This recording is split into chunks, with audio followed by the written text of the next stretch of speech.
we should be our spouse's heart protector. So whatever it is, our job is to protect. My job is to protect his heart. Whatever, if something's gonna, offend him or something, I need to make sure that I protect his heart. And I know that he would do the same. I know without a shadow of a doubt that he always has my back. No matter what, he always has my back, and I should be the same for him.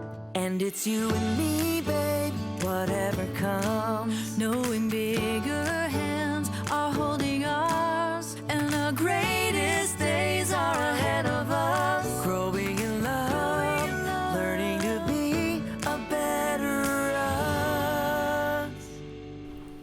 Hi there, so glad you've joined us for A Better Us. Welcome to our home. You know, in life, we all have those special things that we really value, right? Those things we go to great lengths to protect. And perhaps it's that new car that you park in the far corner of the parking lot, Or that fine china you keep behind glass and rarely ever use. We tend to protect those things we treasure most, right? And that's a beautiful way to look at our marriages. How much more should we want to go above and beyond to protect the treasure that is our spouse? Coming up, relationship expert Gary Thomas suggests ways we can show how much we cherish our spouse by lovingly protecting them. And Dr. Mike is on the beach with one simple question. What happened to civility? In our world today, especially on social media, it's easy to see that the concepts of courtesy and empathy, they've fallen by the wayside. And unfortunately, that's true in some marriages too. Dr. Mike helps us to get a grip on humility and grace, and how that mindset can make a big difference in the atmosphere of our homes. And joining in the conversation, we have our kitchen couples, CFL Football Hall of Famer Mike Pinball Clemens and his wife Diane. And recording artist and author and speakers Dan and Danielle McCauley. All that's coming up, so stay with us.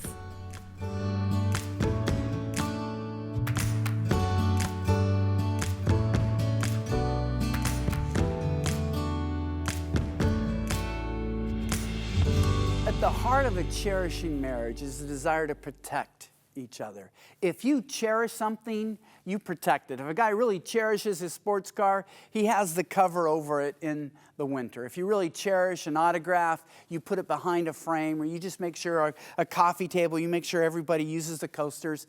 If you cherish something, you protect it. If you cherish someone, you protect them. I was working with a couple I'll call Carlos and Rosa, and they showed up late to my office, and as soon as I opened up the door, Carlos said, "Gary, I'm sorry we're late. I was here early, but Rosa was late, so here we are." Rosa immediately said, "Well, thanks for throwing me under the bus." This had come up a couple times, so I thought, well, let's just deal with this up front. And I said, "Carlos, you know why you threw Rosa under the bus? You cared more what I think about you than what Rosa thinks about you. Rosa knows that she's the reason you were late. But you're worried that I'm going to think less of you because you're late." And I said, "Here's the reality. I'm not going to think about you tonight. 10 years from now, I might not remember your name and you might not remember mine. If you want a cherishing marriage, you've got to protect Rosa above all others, because you protect the one you're not only going to go home with tonight, but that you'll be with for the rest of your life." But then I turned to Rosa, who liked where this was going, and I said, "Rosa, you know how you felt when Carlos threw you under the bus?" She goes, "Yes." I said, "That's exactly how he feels whenever you make him late. You know how his dad raised him, that it is visceral to him. He can't help hating being late. And when you think you can get another errand done, or that every light is going to be green, you're not protecting Carlos. It's going to hurt him if you make him late." And we could have dealt with the symptoms of marriage, but I wanted to go right at the heart. You're not cherishing each other because you're not protecting each other. That's a negative example. The positive example, I think one of the most moving examples I've heard, is when President Reagan was nearly assassinated in 1981. He was walking out of the Washington Hilton Hotel when a would-be assassin began shooting what they called devastator bullets, bullets designed to explode on impact. Reagan was hit in the left side. They rushed him to the hospital and realized how close he was to dying. Well, everybody came into Washington to see the close friends of the Reagans to support Nancy. Billy and Ruth Graham were there, Frank Sinatra and his wife, their pastor from California, and then a journalist who tells this story about how the friends were surprised that Nancy felt so guilty all day long. They finally said, Nancy, why do you feel guilty? We understand the hurt and the fear, but why the guilt? She said, well, I was going to go with Ronnie this morning, but he said, no, honey, you need to stay here. It's been a long week, and it's only a short trip. And she goes, and whenever I'm with him, I'm always on his left side. And everybody's jaw dropped because they realized she was saying, I should have been there to take the bullet. And if any of you remember how big Nancy wasn't, you would know that a devastator bullet would have taken her life. But she cherished her husband and felt guilty that she wasn't there to take that bullet on his behalf. Most of us won't have to take an assassin's bullet for our spouse, but there are any number of social bullets that we can take if we cherish them and want to protect them, with our friends, with our children, with our in-laws. When Lisa and I first moved to Houston and we invite people over for dinner, Lisa's such a healthy cook, always has to be local and grass-fed and all that. So I'm always very careful to tell people, well, this is what Lisa was planning to serve. We had this one couple where Lisa was going to serve them lamb, and I told the husband that. And he said, Gary, I'm sorry, lamb is about the only thing I don't eat. Would you mind if we ate something else? I said, no, that's not a problem. And Lisa prepared something else. I was just surprised because he seemed like the kind of guy that would eat everything.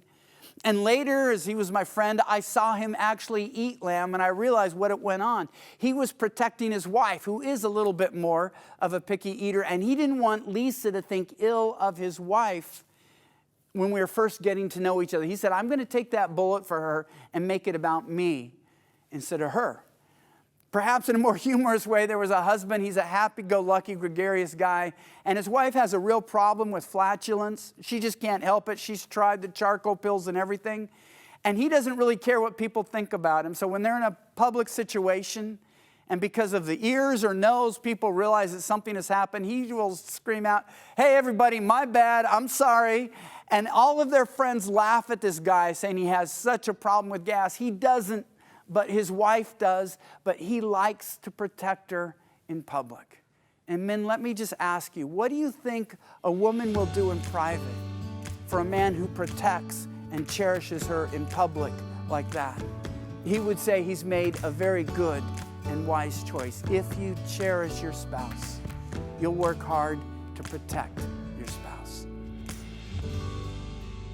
Well, we're here with our kitchen couples, as we like to call them. We've got Dan and Danielle. We've got Mike and Diane.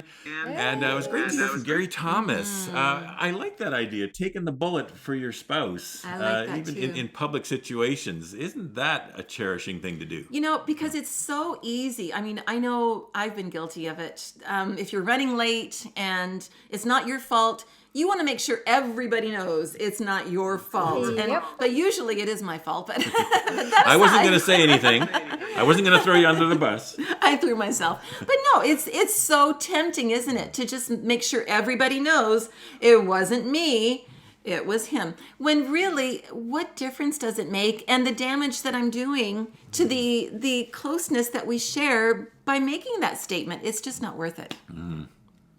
I know I'm guilty, Anne, as well, because my husband is known to be a little untimely. And so I find myself doing that as well. And I have, you're right, you have to catch yourself because You just what did. difference? Sometimes it's me, sometimes it's him, sometimes it's both of us, right? Yeah. So, we have to be careful of that. And we have to remember that we should be our spouse's heart protector. So whatever it is, our job is to protect, my job is to protect his heart. Whatever, if something's gonna, offend him or something, I need to make sure that I protect his heart. And I know that he will do the same. I know without a shadow of a doubt that he always has my back. No matter what, he always has my back. And I should be the same for him.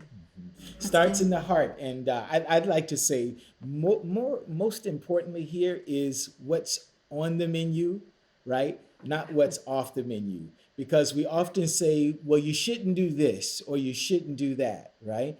the whole idea is we should honor our bride. We should put her in the best situations. And if we do that, right, then the other part isn't even a factor. That stuff won't even come up, right? Yeah. We won't even entertain that. So if we can focus on with what's on the menu, like how do we make them feel more special? How do we protect them? What can we do to build them up? When we focus on those things, that the other stuff doesn't come into play. That's good. I'm kind of embarrassed. I guess I've been kind of doing this backwards. I've been passing wind and blaming it on her. So. But you know what? It helps to have a dog in the house. You can always blame. Yes, blame it on the dog. Dog doesn't take it personally. But we don't have a dog. No so dog. That's what sorry. does that say? My good friend Mike Clemens likes to say that I am you and you are me, right? So we are one together, right? And it's interesting when you are knit together that way, and when you view the other, then your spouse is you and you are them. So you preserve them the same way we instinctively self-preserve ourselves, right? We're all born knowing how to self-preserve or defend or whatever. But when you see your spouse as you and you get that you're one, that kind of self-preservation just extends to them. It should. Yeah, totally. You know, I keep thinking of that famous love verse, and one of the things it says is love always protects. Yes. And often I think, I guess I thought, put myself in scenarios like, when Dan, if we're walking down the side of the road, he might stand on the side that's closest to the traffic where the cars are whizzing by, like he's protecting me. But then, Gary's talking about these social situations, taking a social bullet for your spouse. And something he said really struck me. He said, remember how you felt like you are showing, when you're trying to protect yourself, you're showing that you value what someone else thinks about you more than you value your spouse. And that really put it in perspective for me, like, okay, we've got to have each other's back because you are what matters most, not my reputation. We reflect equally to everybody. That stranger who will never see you again, how can their opinion matter more than the person you're about to go and spend another 50 years with or whatever it is? Yeah. For sure. I know when we were first married, we spent quite a few months living with each of our parents to save money. So we lived with my parents for several months. We lived with his parents for several months before we ever had kids. You stayed married. And then, I know it. But when you're in the washroom together, and certain sounds emanate from the washroom, Ron You had to go there. got in the habit. He got in the habit, even if it was me, he would say kind of loudly, "Oh, excuse me." And I thought, thank you, honey. What a guy. His parents never thought I did anything like that. It was always him. I took the bullet for it. But, I like what Gary Thomas was talking about with the thing that you cherish the most, you protect the most, whether it's that expensive car, if you have one, you cover it over in the winter maybe, and you keep it safe. Right.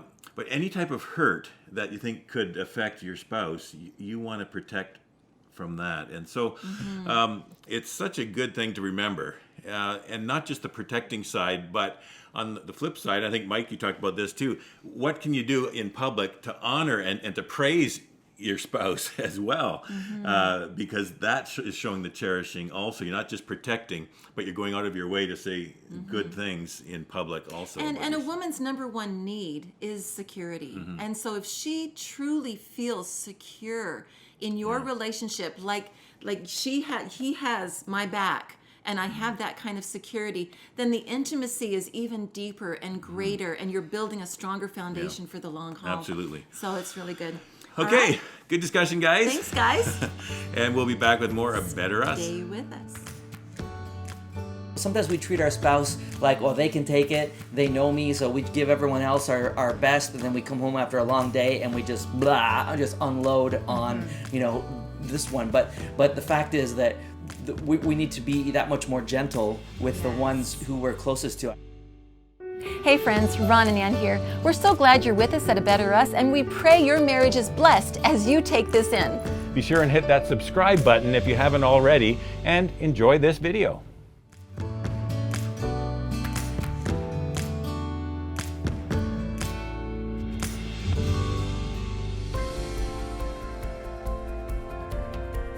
Okay, what has happened in our culture over the last few years? It takes one look at social media or the internet to recognize that we're approaching each other with an incredibly inflated opinion about the validity of our own perspective. As a culture, most of us are just convinced that we're correct about pretty much everything. And we have very little capacity for empathy or to see things from the other person's perspective. So it's not uncommon, considering these facts, for us to approach people with intense anger that comes quickly. And it doesn't really matter whether we're talking to someone online or driving around in traffic or talking to our friends about politics. The bottom line is civility is gone. Kindness is a thing of the past, and empathy is just dead. So if we want to be a part of the solution for what ails us as a society, our first step is to focus on the most basic principles, starting with the old golden rule. Treat people the way you want to be treated. It's really that simple. And if we could all make the decision to get outside of ourselves long enough to recognize that the civil thing to do is to treat each other with respect and dignity, then a lot of our problems as a culture just go away. Step 2 is a little more complicated because we have to make the decision together, collectively, that we're going to provide feedback to people that are acting less than civil. Let's put it that way.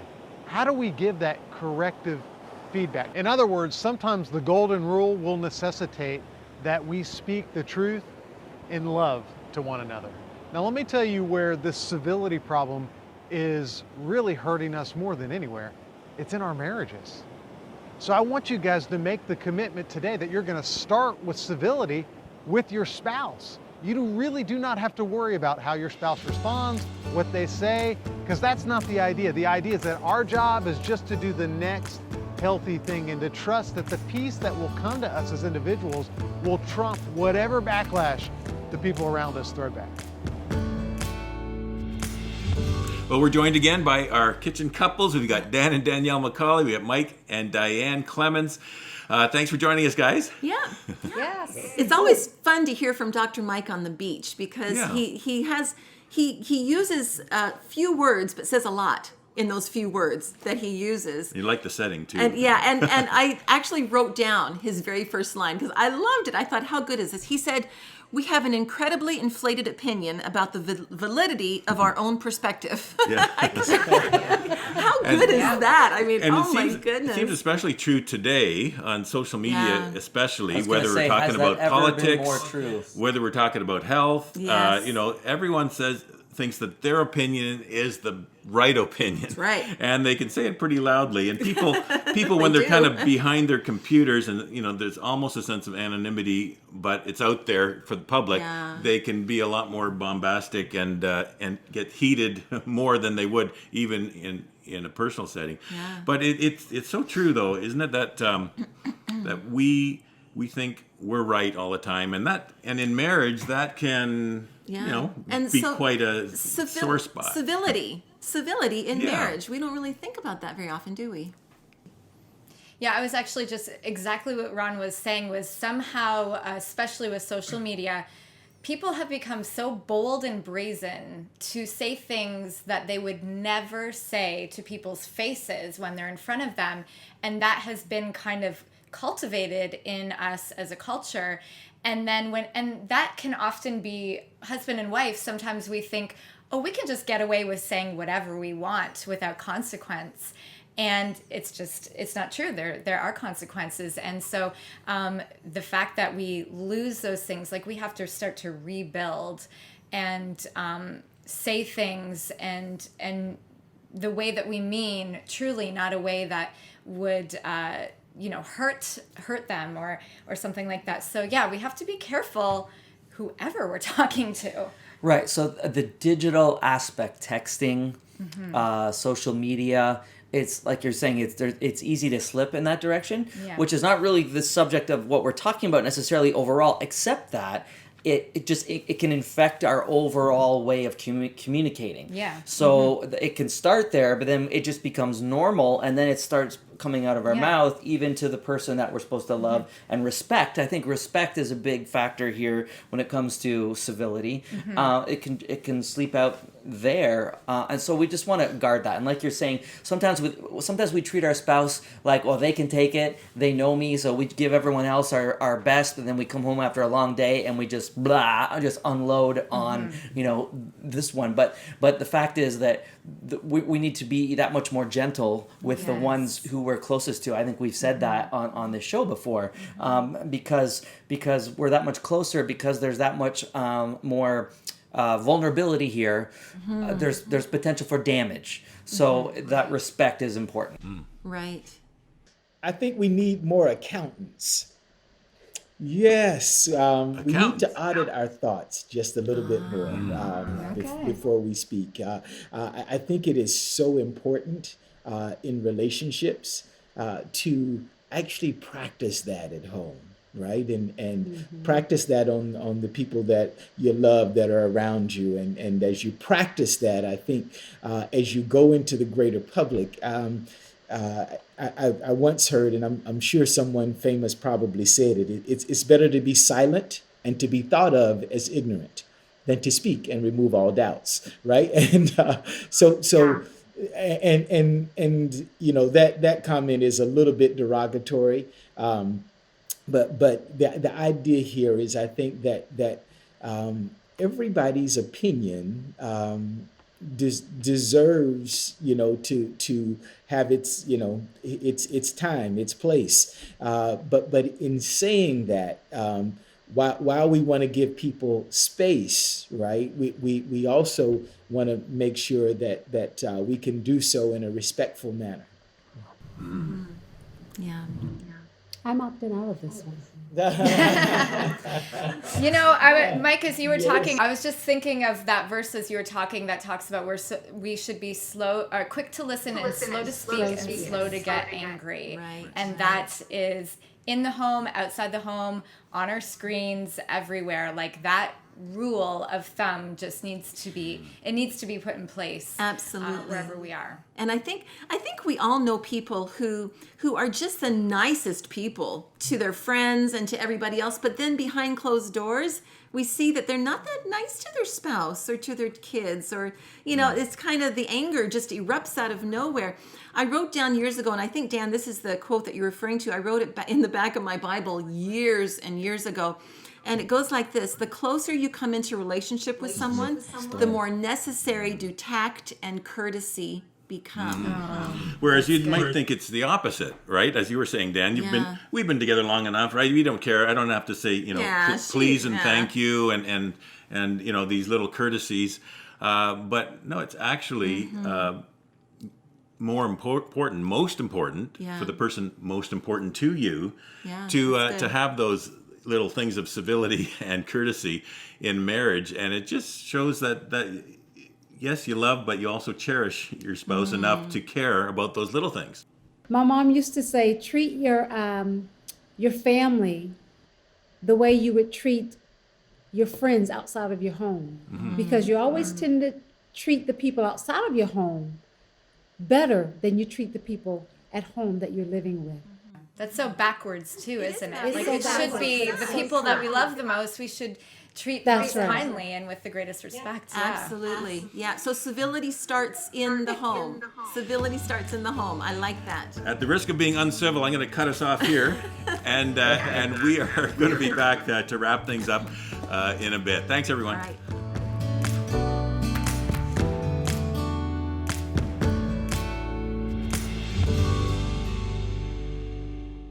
Hi, we hope you're enjoying the show. Our vision at A Better Us is to see every marriage become a loving union that creates a safe family haven, building a legacy of hope for future generations. That's why we feel it's so important to invest in marriage relationships through producing a new episode of A Better Us every week. Absolutely. If you feel as we do that marriages are worth investing in, then please consider joining us as a member of A Better Us with a monthly donation of $25. You'll be making a big difference difference in lives and families. And we'll send you 2 of our special mugs, the mugs that you see our kitchen couples using each program. Absolutely. And be sure to send us your mugshot selfie, and we'll post it on our Facebook page and on our website.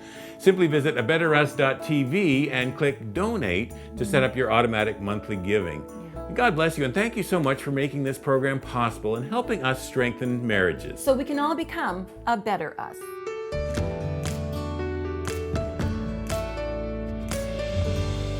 You know, if you're driving down a road, let's say it's a mountain road, you're looking for the indicators that we might have a problem ahead, right? There's going to be a sign that says, watch out for avalanches, watch out for a sharp drop-off, watch out because there's no guardrails ahead, or what have you. You read those signs. The same thing can be true in your relationship. What are the things that we look for in a marriage relationship that makes us go, uh-oh, hazards on, tread softly? One of the surprising things is sometimes we think, okay, what the sign is going to be that I'm angry with you. But honestly, one of the most distressing signs is if instead of having big emotions, you feel disengaged from each Absolutely. other and really don't have a reaction because you've kind of gotten numb or enough distance that you're not meaningfully connected. And that's what leads couples to say things like, I don't know, we just kind of grew apart. Yeah. And I always think that's so lame because growing is a process, right? Even if it's growing apart. And you have time, you have indicators to turn it around, do something because of this distance that's emerging. Right. But that's the number one predictor, exactly, you put your hands right on it, Yeah. is that feeling of disengagement.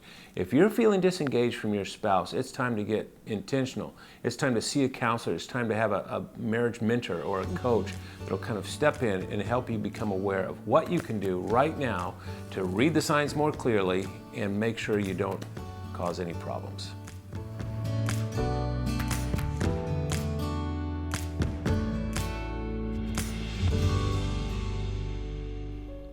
Well, we've come to the end of another program, and we're so glad you've joined us. You know, the topics we discussed today are some of my favorites. Being considerate of our spouse and looking out for ways to protect them, and being considerate of everyone else by expressing our views in kind and empathetic ways.